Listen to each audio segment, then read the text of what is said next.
A globalização é um fenômeno que pode ser observado desde o fim do século XX, onde celulares, rádios, redes sociais, meios de transporte, televisão e muitas outras ferramentas vêm transformando um planeta de imenso para minúsculo do ponto de vista informacional, interligando vários países no globo em aspectos econômicos, políticos, sociais e, por último, mas não menos importante, culturais.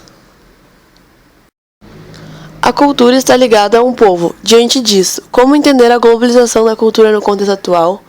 No Brasil, a cultura é produto de sua miscigenação, ou seja, através dos índios nativos, dos portugueses colonizadores, dos africanos e dos outros europeus que vieram para cá no século XIX e início do XX. A influência cultural norte-americana, que é muito forte no Brasil, principalmente através da TV e cinema, tem seu poder cultural na área audiovisual muito grande no mundo inteiro. Apesar disso, alguns países criaram barreiras a essas influências externas. Por outro lado, há barreiras não derrubadas pela globalização através da criação de estereótipos. Embora tenham sido desenvolvidos e disponibilizados mais meios de comunicação, presenciamos um crescente isolamento dos indivíduos de forma que as alternativas de socialização têm sido paradoxalmente reduzidas. A exclusão de muitos grupos na sociedade e a separação entre camadas sociais têm contribuído para que a tão propalada integração entre diferentes povos não se efetive. Pelo contrário, isso tem levado a um processo de atomização da sociedade. O valor está no fragmento, de modo que o engajamento político da maioria ocorre de forma isolada. Tudo isso sem que se perceba um fio condutor que possa unificar as lutas isoladas num projeto coletivo de sociedade. Nessa perspectiva, fala-se de um fim das utopias, que se combina com uma nova forma de relativismo. A verdade em si não existe, a maioria a define.